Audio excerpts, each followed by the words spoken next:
שלום קרין. שלום דוקטור. מה מפריע לך?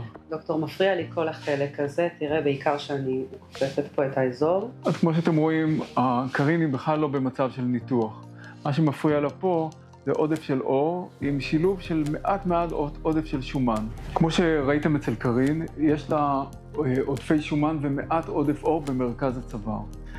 ככירורג פלסטי אני יכול לבחור בניתוח, אבל במידה ואני בוחר שלא לנתח, אני יכול להשתמש במכשיר המורפאוס, לחבר לו ידית מיוחדת שמטרתה המסה והידוק האור של מרכז הצוואר.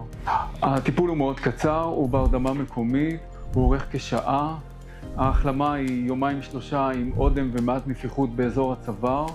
ניתן כמובן לשלב את הטיפול בידית שחודרת מתחת לאור עם הידית הרגילה של המורפאוס. לכל מטופלת שבאה אלינו עם איזשהו רצון לשיפור באזור הצוואר, יש לנו פתרון. הפתרון יכול להיות ניתוח של מתיחת פנים וצוואר, אבל במידה והמטופלת לא מעוניינת בזה, יש לנו מכשור מעולה. לכל בעיה יש לנו בעצם פתרון.